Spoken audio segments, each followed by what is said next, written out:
Thank you all for being here to Write In to Win, Becoming Judge of Elections in Your Precinct. I'm here with my partners at the Committee of 70 and at All Voting is Local. And I just want to thank the our partnership for bringing this together and to everyone, and to thank you all for being here. I'm going to start with an introduction, and then we're going to get started on how to run and win as judge of elections. All right, next slide. Okay, so the Committee of 70 and the League of Women Voters have over 2 centuries of combined experience working for good government, good governance, and nonpartisan voter education. I want to just provide a little bit of background to really shore up our nonpartisan bona fides and to emphasize that this is really about getting well-trained, dedicated folks in polling places as poll workers who are committed to the process and to democracy. So the League of Women Voters of Pennsylvania was founded on February 14th in 1920.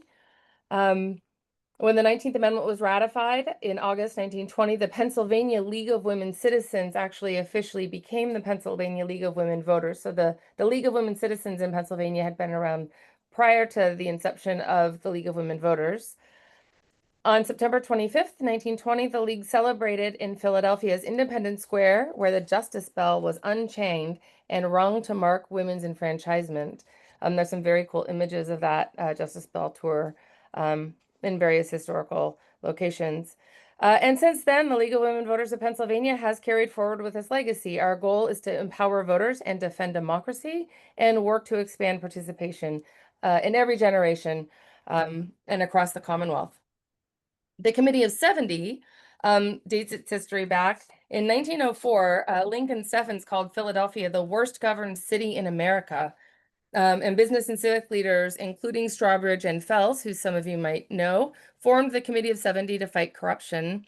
Over the last 2 decades, the organization has defended campaign finance limits, created board ethics, and made lobbying and spending a public record. So today, the Committee of 70 remains a trusted source of political analysis while expanding its mission without losing sight of the 1904 founding principle to protect the public interest. All of that is to say you're in really good hands because we have worked together for a very long time, and we've been doing this for a very long time. Next slide. Really quickly, before we move on, can I get host so I can do the links because it's only sending it to you guys? Oh, absolutely.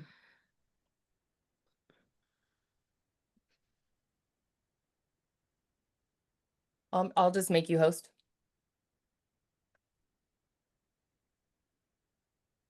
Right.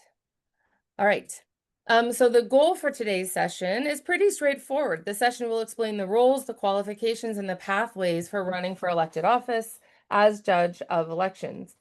Participants will also learn why and how to connect with our county and pick up practical tips for launching a campaign. Next slide. All right. So we're going to get into the specifics of this. Who can serve as a poll worker? So you can only be a poll worker in the county where you're registered to vote, though you can be asked to work in a precinct other than the precinct in which you're registered to vote. If this happens, it is really important that you come up with your voting plan for election day. If it's close enough, for example, my precinct shares a gym with another precinct, so people can just walk across the gym. If it's close enough, you can take a break. You can work with your other staff at the polling place and take a break and go vote. If it's farther away, some folks choose to request a mail-in ballot. So it's really important to have a plan for voting if you're not located in your precinct. Students can also serve as poll workers, but there are some special requirements for students. You must be 17 on or before election day and be a high school junior or senior. You have to be in good academic standing, and you have to get signed permission from both a parent or legal guardian and a high school principal or administrator. In all cases, you need to be a U.S. citizen to be a poll worker. You cannot be a federal, state, or municipal employee. This includes school district employees. And committee people can be poll workers, but they must remain politically neutral on election day. And in fact, everybody who is a poll worker needs to remain politically neutral on election day. That includes what you're wearing. So it's really important to remember that you're there to help all voters vote, and to make that space welcoming for all voters. Next slide. All right. So ideally, there are 5 people in a precinct working the polls as the election board. So we've got the judge of elections, a majority inspector, a minority inspector, a clerk, and a machine inspector. The top 3, the judge of elections, the majority, and the minority inspectors, are the elected positions, and clerk and machine inspector are appointed. We have roughly 9,500 voting precincts in PA, so we need a lot of poll workers. And there are benefits. You get to learn about elections in Pennsylvania, you gain experience, you get paid for training in election day, you help your community, you are a champion for democracy, and you get to know your neighbors. I have gotten to know my neighbors so well by working the polls. So the judge of elections. This is the officer in charge of election day and responsible for reinforcing the rules inside the polling location. You pick up the election materials prior to election day. You'll be notified by your county where to pick that up. You contact the polling location and work with a team of poll workers to set up the voting room. You oversee all election day activities and personnel. So this means you open and close the polls. You're responsible for all the paperwork at the polling station. You pick up and deliver all election supplies. So before the election at the appointed time, and then you deliver everything at the end of the night. You swear in the other election board workers on election day morning. You assign election administration tasks to other team members on election day. So a high school student, for example. You issue provisional ballots. So the judge of elections is the one who facilitates provisional ballots. And you address any issues or questions that come up. So for example, if a voter needs assistance from somebody, there's a process for addressing that that you are trained on, and you have guidelines in your judge of elections box, but that is the responsibility of the judge of elections. And you direct the flow of voters, you answer questions, and you're generally there to manage the voting room. The majority and minority inspectors check in voters, they manage the poll books, they interpret any designations. So it might say first-time voter needs to show ID, for example. They issue ballots to eligible voters. They assist in setting up the polling place. They assist during closing the polling place, which when you're having to reconcile everything is helpful to have. The majority is named the majority because they are the inspector receiving the most votes in the election. And in addition to all of those tasks, the minority inspector actually also, they sign provisional ballots as a witness, essentially. And then they keep some of the records. There's a labeled envelope with specific records from the night that the minority inspector needs to keep for 2 years after the election. And the minority inspector is supposed to appoint the clerk as well. There's a lot of information. Next slide. All right, so ideally, the judge of elections and inspectors are elected positions. Election board workers must live in the county where they work, and ideally in the precinct where they work.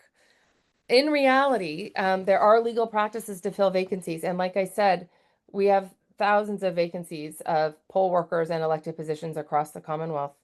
So the legal procedures for filling vacancies, you can work polls and be appointed to work a polling site without being elected, and possibly in a precinct other than where you are registered. Counties officially approve the election board workers to vacancies 5 days per the election, and that's by state law. So they are supposed to have appointed folks to fill these positions if there are vacancies 5 days before the election. All right, next slide. All right, compensation. So when I first became a poll worker, I thought I was volunteering, which meant that I was donating my time. And I didn't find out until I got there and had to sign a form that I was getting paid for my time. So it is helpful. It's not a ton, but it's helpful. So according to election code, the statutory Minimum pay for poll workers is $75 a day. But counties vary wildly in what they pay. So it can range from roughly 110 to 350 in some counties. Um, so it varies wildly. I encourage you to check out your county website. You can always contact them if you have questions. And it's also important to note that it can take several weeks for counties to process and send payment. So you're not paid at the end of the day. They process payment as they are sort of closing out the election. All right. I think one of the best things about meeting the League and the Committee of 70 here is that you are also meeting folks who can help prepare you to be judge of elections or to be a poll worker. So there's lots of support in doing this work, especially if you've never done it before. It can feel sort of high pressure, right? You want to make sure the elections run well. But your county board offers trainings. So you can always contact your Board of Elections. I know I'm in Montgomery County and there's pretty clear information on our website about what that training looks like and when they're happening, and there's videos you can watch. So there's lots of support at the county level. The Committee of 70 and the League run a series of webinars and training sessions leading up to the election day. And so there's lots of opportunities to get training from the Committee of 70. And some of the titles are on the slides. So you always have the support of our organizations. And then there's other election board workers, right? So when you're on the job, there will be people who have been doing this a long time and can mentor you and help you learn the ropes. All right, so now we're going to do a quick assessment of what you remember. So take a few minutes. Think about your answers. And I'm going to ask Jess if she wants to take a shot at answering the questions.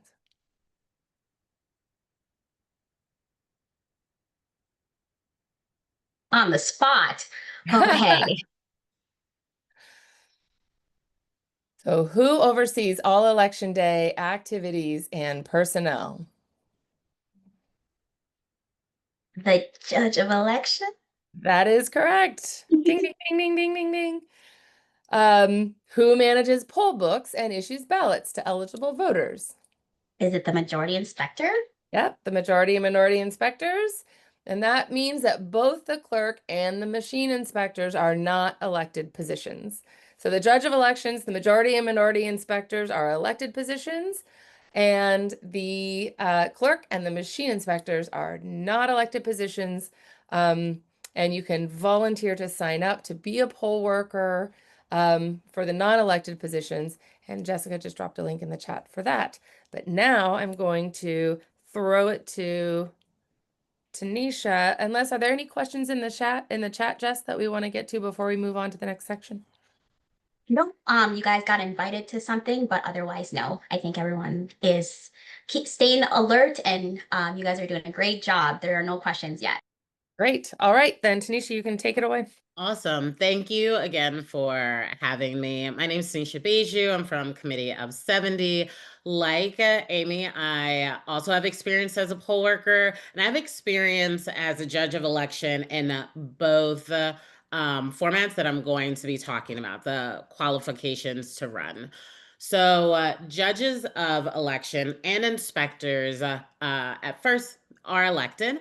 You're elected for 4-year terms. There's no term limit, and it always happens the year after a presidential election.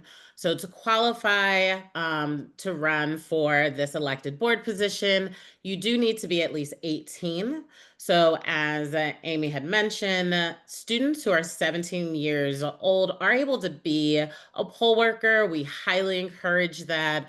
But those are for the positions of machine inspector and clerk, and they're not able to, those are appointed. You don't run for those positions. To run for an elected position, you do need to be 18. And this next point is really kind of sticky for a lot of people. You have to be registered in the division that you would like to represent. So when I was doing trainings with the commissioners here in Philadelphia, we had a number of sessions where people had been serving for quite some time and wanted to be elected in the division or precinct that they had been working for years, but they weren't registered in that precinct. So that is something that we'll talk about in a bit, just to make sure that you know the ward and division, like how you find that out. But those are the two requirements. And I just want to flag again, as Amy had mentioned, you cannot be a municipal employee. That does include being a school employee as well. So the two ways to run.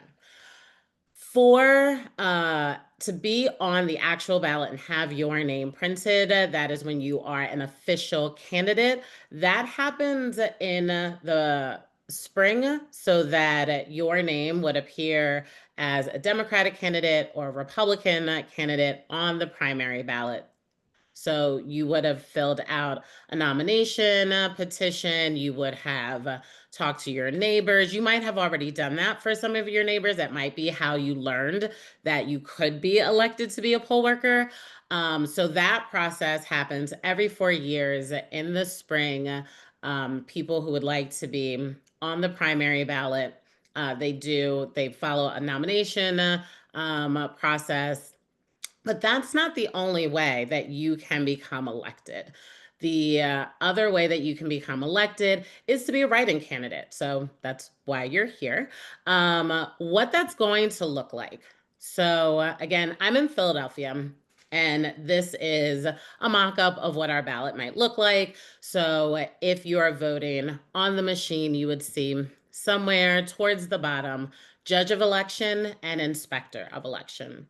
So for anyone who fulfilled the nomination petition to get on the primary, whoever won the primary, and maybe you saw these roles very down ballot in the primary, their names would appear in that space now on November 4th for the general election. So I ran, my name would be listed on here. If I have someone running against me, their name would appear here. But what we're encouraging you to do is to get voters in your division to write in your name. Now, what does that look like? I'm going to show two slides. This first one will show, and hopefully you'll hear what that could look like on a voting machine. Of course, across all 67 counties, the voting machines differ wildly. But then the next slide will show what a paper ballot could look like. Jess, could you just do a thumbs up for me if you're able to hear the recording? A little nervous. Let's see. If the voter touches the write-in box for a particular contest, the write-in screen will appear. The voter will type the candidate's name using the on-screen keyboard, then touch the Accept button. The write-in candidate's name will appear in the box, and the box will turn green. Super simple and easy. It's a touch screen for someone to write in your name.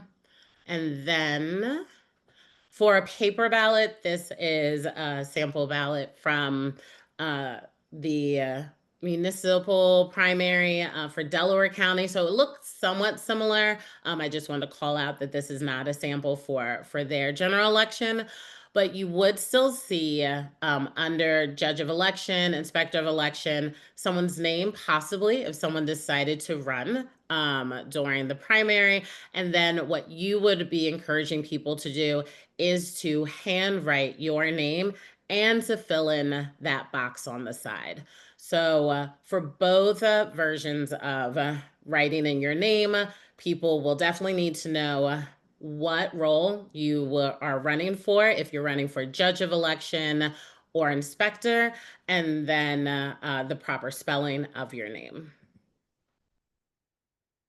All right, Jess, I apologize. Before joining the committee of 70 and doing this kind of adult-facing civic education, I was a teacher, so I love these kind of like quick check-ins. But there is that word bank because I never want people to feel awkward. So I am going to see if you would be a good sport again, and help kind of do a quick check for the qualifications. I think I've got it this time. So to run for an elected board worker position, you must be 18 years old. In order to run as a write-in candidate, you must be a registered voter in the division or precinct you wish to represent. And elected board workers are elected to a 4-year term with no term limits. Absolutely perfect. Round of applause. Beautiful, beautiful. Thank you. And then, were there any questions that popped up for this section?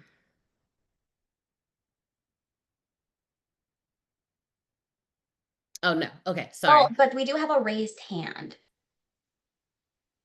Are people able to speak on this webinar or? Amy, what's your preference? I know that it's sometimes really helpful to see the questions written down. That way we don't forget them. We can always like follow up. Yeah, I would prefer use the Q&A function. Trisha, do you mind writing your answer or your question and we'll answer it? Yeah. Again, as a former teacher, I find that when someone does ask a question, there's usually like 3 other people that have the exact same question. So just having it as a written record for us will help us to improve our trainings in the future, and to really stamp that.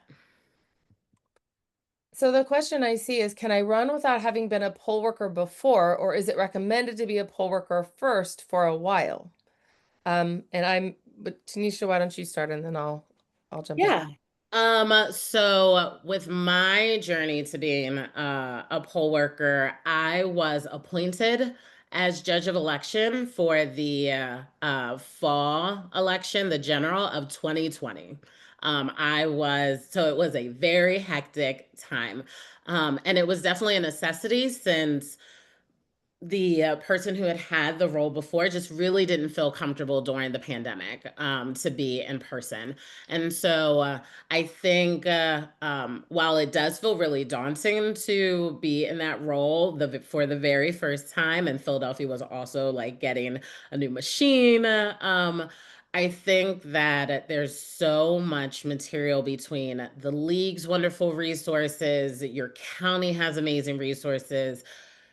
I am going to be partial to say Committee of 70 has wonderful resources that will train you to do that work. It takes, as Amy said, it takes thousands. It takes over 40,000 poll workers across the Commonwealth. Here in Philadelphia, it takes 8,500 poll workers. So we absolutely need you. And if you have the enthusiasm to do the work, you will be excellent. There are so many people that want to help you both on that day, your fellow poll workers, and all of the training beforehand from the county, from the league, from C70. So highly encourage you to do the work. And I mean, I loved it. It was such an intense time during that fall 2020 election, but I have served every election since. Yeah. There's another question for you. Oh, sorry, Amy. It just a follow up, Tanisha. Somebody asked, you said you were appointed. Were you elected? Yeah, so that's a great question. The first time that I ran, so because it was the fall um, of 2020, I did not choose to do the write-in version because they needed someone right then and there. They needed someone to serve for that. So I was appointed during that election. Then I moved just like a few blocks away, bought a house in like a different division, and loved my being a judge of elections so much that then I ran. And I ran in a brand new neighborhood, which we'll talk about in a bit, of like, how do you run for this position if you don't know all of the people in your division? So I started as someone who was appointed. I then ran during a primary, got to know all my new neighbors, and am running again this time, so as an incumbent. I started out as a poll worker, and then Because there were so many vacancies, I was also appointed to be judge of elections at first. And then through those relationships and doing the work, I just loved it so much that I decided to run, and I ran as a write-in. So Tanisha and I have a slightly different stories that I wasn't really planning on running, but my neighbors and my colleagues that I had been working with came to me and asked to run as a write-in because it was after the primaries, and I decided to do it. So I started as a poll worker, I was appointed, and then I ended up running as a write-in. So we have slightly different paths to this position. Um, I think, which is helpful also in helping address some of these questions. Yeah, and then whoever wants to take this, or both of you can, somebody asked, what happens, Louise, what happens if you get elected and you move outside of the district within those 4 years? So that's a great question. Yeah. So you can serve in any precinct as long as it's in your county. So I am in Philadelphia County. We have over 1,700 precincts. And some of my really good friends and neighbors from my area will go to high needs like areas to go and help out. So you can move all around. To your specific question, if I were to move from where I am, I would still be able, for my 4-year term, I would still be able to serve in this precinct, but I would not be able to run again. Someone else would need, so if I am lucky enough to be voted in after the general, I would be able to serve that 4-year term. And hopefully I wouldn't have moved out of state or moved to out of county, really. Because I still would need to be in Philadelphia County to continue to be judge of election, but I would not be able to run. So the most important thing is staying in county. If you did move out, say I moved to Delaware County, then we would, my committee person, the people who are still, the poll workers who are still in that division would need to then appoint people for the remainder. Like someone would need to step up and be appointed to that position to fill that time. And that can happen for a variety of reasons. When I took this position, actually, I had to give up my judge of elections position. So when I took my position with the league, I had to give up my judge of elections positions, which meant I vacated the seat halfway through my term, and they needed to find a replacement and an appointment. So that also can happen for a variety of reasons. But then you work with your county or you work with your committee people, and they find an appointment to replace you. Those are great questions. Seems like those are all the questions right now, so we can move on. Great. All right. So, say you decide that this sounds great, and you want to run and you want to think about running. There's a few things to get the process started, and then there's some of the nuts and bolts that Tanisha will talk about. So, in addition to contacting your county or your ward and committee leaders in Philadelphia, there are a couple of other things to keep in mind. So, all of the things on the slide are first steps. Contact your board of elections. They'll tell you more about the positions. They can inform you about vacancies. Contact your ward leader or your committee person. But also, when you're doing that checkup, I would say the first place to start is start on the county's website. Lots of websites list the duties and qualifications. You can check there for forms. Pay attention to deadlines. Deadlines matter.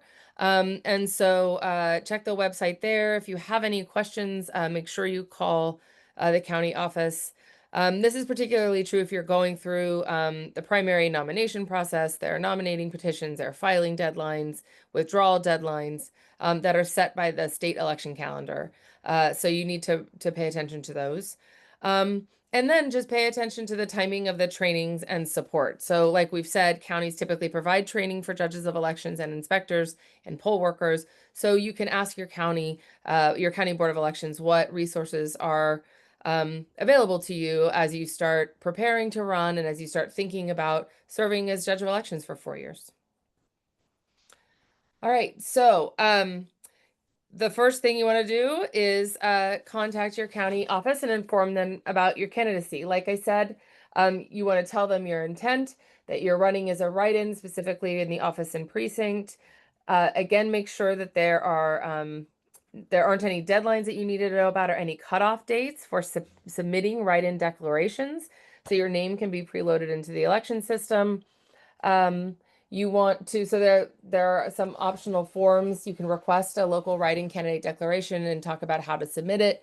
You can talk about name variations. Again, these are all questions. Every county in Pennsylvania handles this a little different, and we're going to give some examples in a minute for how things look different across the Commonwealth. And so it's really important to know that you should tell your county your intent, that there are some forms that you could submit, that name variations are worth discussing and clarifying. And then you just want to make sure that you have a sense of the rules and ballot information. So how can you communicate with voters and what the voters will see when they get there? So pay attention to deadlines. If you do file declaration paperwork, it's a good idea to request written confirmation that it was received and recorded. So you want to make sure that they know that you are running. You're allowed to ask. You can ask how your county tabulates write-in votes. Some use scanners, others use hand counts. So you want to know what to expect on election night. You want to know what to expect post-election, and you can ask those questions of your county board of elections. It is also particularly important to know if there are any additional steps to take if you win. So sometimes you get a notification in the mail that once they've certified the election results, you've won, and then you need to file paperwork to accept the position. And if you miss that step, then your position won't be formalized. So I would, in addition to checking out the website and calling and just declaring your intent and finding out if there's any paperwork, just make sure you have all the steps laid out in front of you so you know exactly what to expect and what to do to make sure you win and then secure the position. All right, so now we have some examples for you. So in Montgomery County, this is an optional form you can submit if you want to make sure variations of your name are consolidated during the tabulation. Again, some of the examples we saw on the previous slide, if you use a junior, if you don't use a junior, right, if there are different ways that your legal name might be written. It's not mandatory, it's encouraged. It benefits the candidate by ensuring that all your votes will be counted, right? But again, it's optional. The next example we have is from Clearfield. Please notify the election office at least 2 weeks before an election that you'll be running an active write-in campaign. And so this is a requirement for write-in candidates, right? Totally different than what we saw in Montgomery County. And the next we have Erie County. Excuse me. The Erie County elections would like candidates to provide a list of details or of the sort of these details in person or by email. And so again, it looks totally different than what Montgomery County has asked you for and what Clearfield County has asked you for. So it's really important that you go to your county's website. They should have their forms and deadlines and instructions articulated there. And then it's important to follow up with them if you have any additional questions to make sure you're meeting the requirements and meeting the deadlines. Now, one thing that your county office can provide for you to really help you in the lead up to the election is a street list. So I had mentioned a moment ago that when I became elected, the process that I went through, I needed to do the nomination petition. So I had to like go around and like get 10 signatures from people in my division. And luckily, I knew about a street list because when I moved into my neighborhood, I only knew people across the street. I actually worked with them at the school that I used to teach at. And so I knew a bunch of friends there, but they're actually in a different division than the one like when we go to the rec center on election day to vote, I just wave at them from a distance because they are not in my division. So if I had gotten their signatures on my nomination petition, or if I had been a write-in candidate and had asked them to write in my name on election day, it would not have counted because they were in a different division. So I'm not sure what your precinct division looks like. You might not have such a very distinct kind of a breakup like we do here in Philly. Again, we have over 1,700 divisions, but every single county, regardless of which of the 67 you're in, they do provide street lists. And so what this street list will, and it's free, and if you go in person, they will print it for you. And what it shows is every voter who is in your division, whose vote will count for you. So when you get this breakdown, it'll show you a street name, and then it shows you the house number. It will not matter for this general election what the person's affiliation is. So it doesn't matter if it's a Democratic voter, a Republican voter, if the person is registered, unaffiliated, independent. Anyone can vote for you. Anyone can write your name in, but you will want to see who you can go to. Like where at a minimum, it would be helpful to see which streets, which house numbers are encompass your division. And that might be for someone who, like me, is new to the area and might not have people. There are other ways to get votes. And I think this would be a great way, moment for you, Amy, to jump in.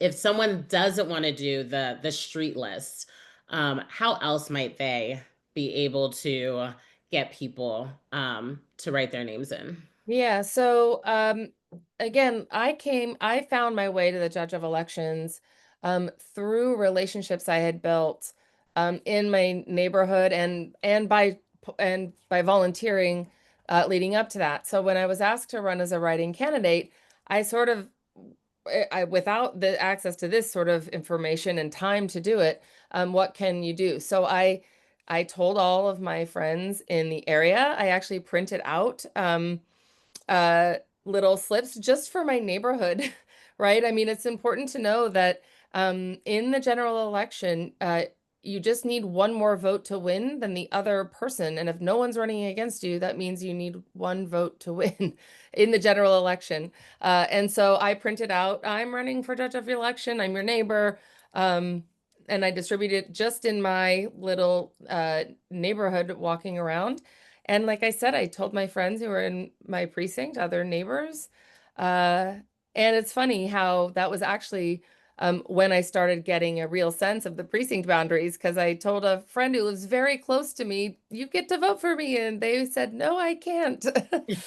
um, because they were in a different precinct. And I said, yes, I guess I've never seen you voting, but I just thought we were voting at different times. And so it is really interesting. You start understanding the geography of your neighborhood a little bit differently. And so yeah, it was completely relational and sort of grassroots, if you want to call it that. And it was just talking to my neighbors and printing out flyers um, and through people who I had worked with as a volunteer, having them let their friends know. And there also are, rules around where you can flyer outside of polling places, and we'll touch on that Yeah. in a little bit. So there's also that strategy as well.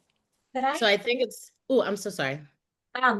You guys made some really great points about how you're really just talking to your neighbors and getting their votes. And so like you're getting to know some of your new neighbors, but it is, it is people that you at least are in community with, right? That if judge of election. And then Tanisha, you talked about a street list. So if you're new to the area or whatever, Mhm. and all this information is really great, but this also can feel very scary and daunting. So there's a question is because it feels kind of scary and this person might not want to take someone else's position to be a judge. What are your thoughts on that for anybody else who's on this webinar who may be feeling a little anxious about running for a judge of election? Like, they want to help, but they don't know if this is the right thing for them. Is there anything that you could say to everybody? Yeah, I would like to just hold that question just to, because I think it's so important. And I just want to make sure that we give it its due like response, and just like make sure that people know if you decide to do it, like where do you get the info? And then we'll talk about how do you learn if somebody has already been running, because I think these two pieces go in tandem. So just to close the loop on the warden division so that you can find out if someone's running, I think Jess is dropping this in the chat, or probably already has because she's amazing. You go to vote.pa.gov and you click on voting at a polling place to find your polling place. You might know the name. So this one here is the name of my polling place, like Columbus Square. Some people before I moved here, I just knew where to go. I didn't even know the name of the place that I used to go and vote. But what you're looking for is the ward and division. So you'll see it says whatever your county is, and then it'll say WD, the number, and then DIV, the number. And then right before where it says Columbus Square for me, for my rec center, that's what the 01/20 is. So you'll want to make sure that you don't invert those numbers. Again, for like very large counties like Philly, we have so many. There is also a Ward 20 Division 1. So you want to make sure you put them in the correct order to find out your ward and division. So then to answer, once you find out your ward and division, then we're going to tell you again, contact your county office or at least go to your county's website. So for myself, for Philadelphia County, when you go to the Philadelphia election commissioners, the Philadelphia City Commissioners website, they show you the full list of people who ran during the primary. So remember, there are those 2 times when you can run. You can run as an official candidate whose name will be printed on the ballot, and then you can also run as a write-in. You can see for your ward and division who has already run. So I saw my name. That will be, especially if it's on a sample ballot, but you'll see the people who have run and who will be on that ballot. So I know if someone's running against me. My husband is an inspector. He knows if someone's running against him. So you can see that because Jess, I've heard from people at the poll worker trainings that I've helped facilitate. They want no smoke. They want no drama in their area. They want it to be a community feel. And it is one of the most essential qualities, like for me, like the appeal of being a poll worker is knowing my community. I don't always get a chance to, I live in South Philly. So as much as possible, I do our block parties, I sit on our stoop, but the way that I really give back to my community and am a part of my neighborhood is being a poll worker. That feels really good, and cleaning up on trash days and stuff like that. But I love my position, and I wouldn't want to step on anyone's toes. I do need to just put in the disclaimer that for C70, our position is that if you would like to run, we still encourage you to run, whether you run because there's a vacancy, like if you go to that whole list of all the judges and inspectors who are running and you don't see anyone's name, we absolutely would love for you to fill that vacancy. It is so helpful when counties have so many empty positions. Like, they would love for you to run. That's great. However, if you see someone whose name is there, we still encourage you, if it is something that you're excited about, we still encourage you to run because we want you to exercise that ability.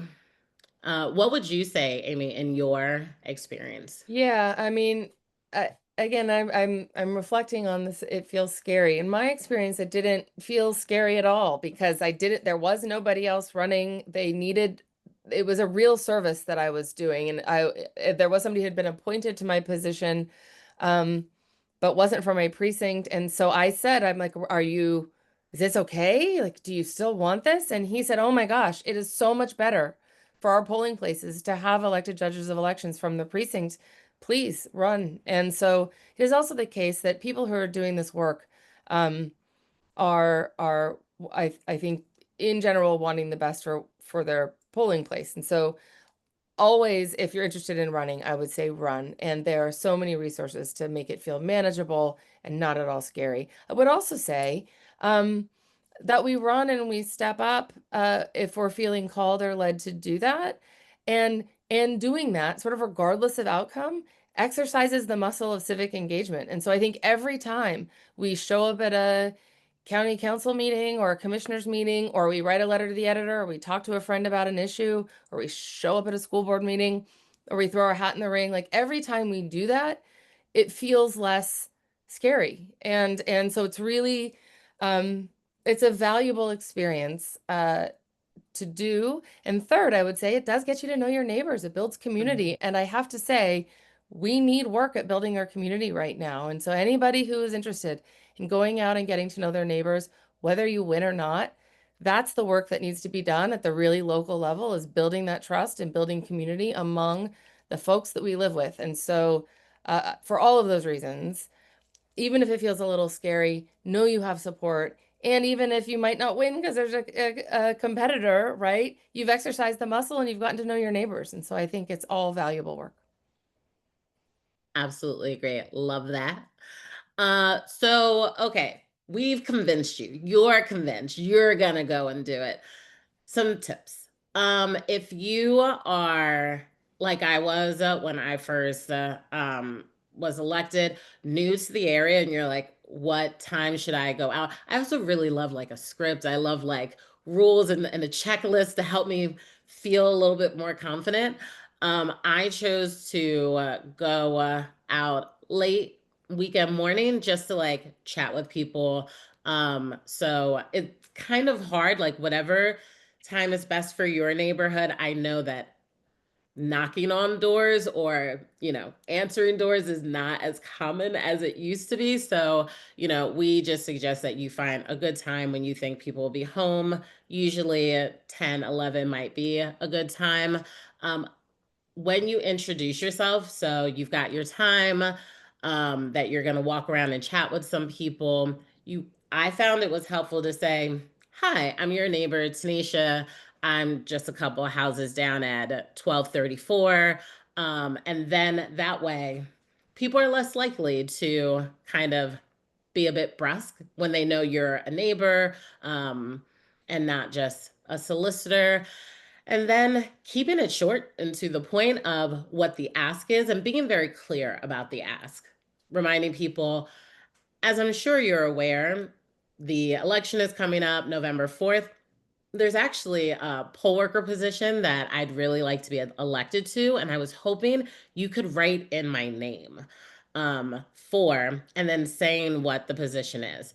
Judge of election or inspector, because those two are the elected positions. So knowing if you are not doing the relational version that Amy was talking about, because maybe you're new to the area, maybe you don't have that built-in network yet, making sure you know when you're going to go out. You don't need to hit a certain quota. You just need one more vote than the next person. Clearly state your name, your ask, and it would probably be great if you had something written with the spelling of your name.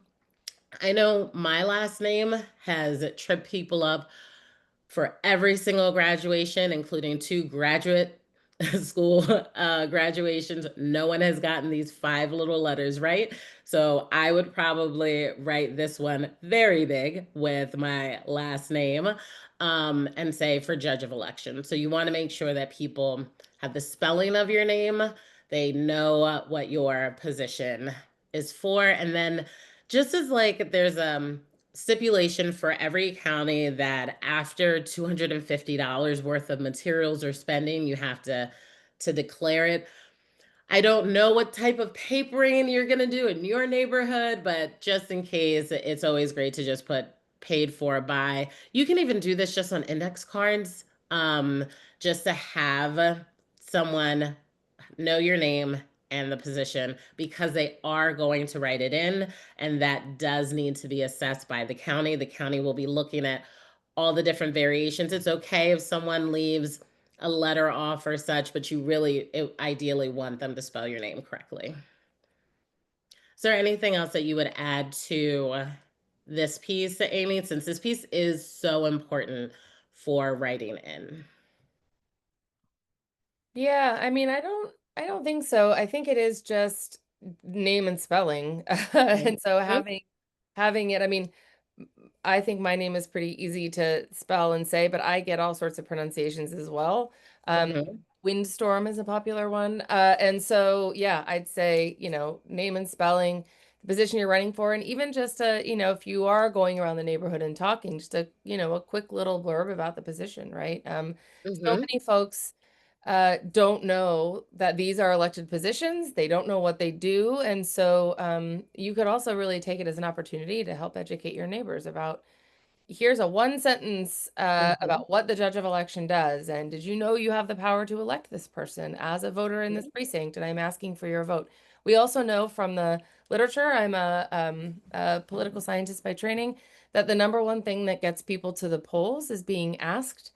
And it is better if they're asked by somebody in their community or who they know. And so if you introduce yourself as I'm your neighbor from 2 streets over, and I really want to, represent our precinct, and I'm asking for your vote, that's a really powerful message, even for a position um, that might not feel as important as, running for a state house.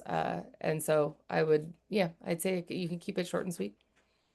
I also love that you said it's a chance to educate. So there's so many things that I love to tell people. In Philly, we are able to vote on a machine, and people don't know that it is before you hit vote, you're able to like cancel that out. It's okay if you make a mistake, you hit the wrong button. So I like to take time to like tell people, there's a process for that. Don't just say, "Oh, well," or if someone needs support and needs assistance in the voting booth, or if you want to vote on the machine, but you got a mail-in ballot, like there's a process for that. And just making sure people know that we are all there at the polling place to support them and make sure that every single voter, regardless of who they're voting for, feels informed and confident when they go to vote. All right, Jess, it's the last one. It's the very last one, and it's such an important one. This one we definitely needed to have the little keyword bank there. So whenever you are feeling confident and ready, beautiful. All right. A street list includes all registered voters in a given electoral division slash precinct, organized by street and house number. When trying to engage voters, late weekend mornings are often a great time to catch people at home. When trying to engage voters, introduce yourself as a neighbor and be clear and direct with your ask. In addition to your full name, be sure to clearly state which position you are running for. Awesome. And were there any questions for us now? Yes. Somebody asked, how does one get appointed to the clerk or machine inspector? I know we're doing judge of election. Mhm. I don't know if you guys know the answer. Otherwise, I always tell people they can call their company and ask. But if you guys have an answer too. Yeah, so one of the projects that the League and Committee of 70 work very closely on is poll worker recruitment in general. So actually, at the end of this presentation, Jess will drop a link in the chat, and you can sign up to be a poll worker. And what we do is we facilitate passing that information along to counties. And then the counties assign you to a precinct. And then when you land in the precinct, there's an appointment process by the judge of elections and the Mhm. inspector. So you technically would be a poll worker or a volunteer poll worker. You show up at your precinct, and you'll be either assigned to clerk or to machine operator by the judge of elections, and then you're sworn in. So that process is very easy. You just sign up to be a poll worker, and we'll put the link in the chat. And if you have any questions about that, you can always reach out to one of us. You could also reach Mhm. out to your county, and they would be happy to answer those questions. Tanisha, did I miss anything? No, the only thing I was gonna just add is the judge of election can sub for everyone. They are the person that knows every single role inside and out, can give people that time to go vote in their own precinct if they are working somewhere where they are not registered to vote. And so if you know someone who would like to be a first-time clerk or a first-time machine inspector, not only will your county be teaching you and training you how to do that, whether through in person or through videos, but the judge of election is there to help support that person too. So they'll be able to do that training. And yeah, we can talk about the scary piece again at the end. Anything else, Jess? Awesome. All right, this is our very last section. Yeah. All right. So, and this sort of echoes a bit what we were talking about before. So, on election day, if you're not a poll worker and you're running as a write-in candidate, right? Or if you're running as a candidate, so it's election day, you're not a poll worker, but you want to be elected on this day. You should plan on being at your polling place when it opens. Hours are 7 a.m. to 8 p.m. The busiest time for voting, at least in my precinct, are those early morning hours. You get a little rush, maybe the middle of the day, maybe after school gets out, actually, and then at the end of the day, on as folks are coming home from work.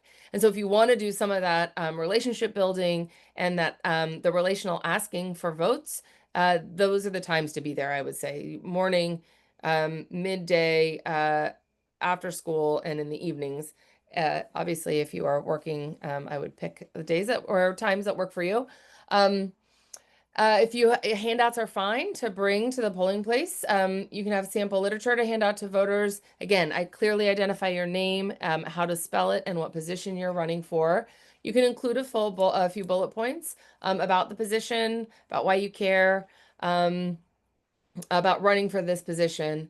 It's really important to remember that if you are a poll worker, so if you're a current poll worker and also running for this position, you cannot electioneer or encourage anyone to vote inside the polling place. That is not allowed.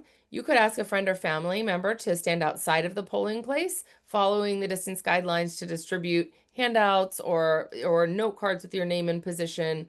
And they can do that on your behalf. But there are electioneering guidelines that are strictly enforced. And so if you are working the polls, you can't campaign for yourself while you're working.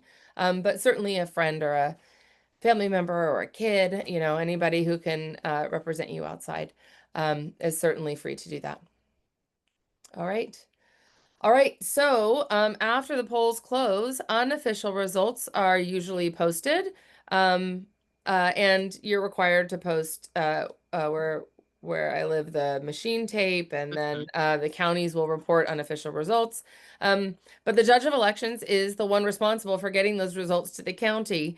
So you can ask about your race after the fact, but it's really important to not interfere until the judge finishes their duties. So the judge of elections has to close down the polling machines. They've got to reconcile a variety of documents and reports, and then get all of those results back to the county so the county can begin processing them. And it's important to remember that results don't become official until a county certifies them, which can take up to 3 weeks in some cases. It can take a while to certify election results. If you've won, you'll receive official certification from the county. And remember, you want to make sure that if there is a sort of an acceptance form, that they notify you that you won and do you accept this position, that you take that next step and actually submit that acceptance form.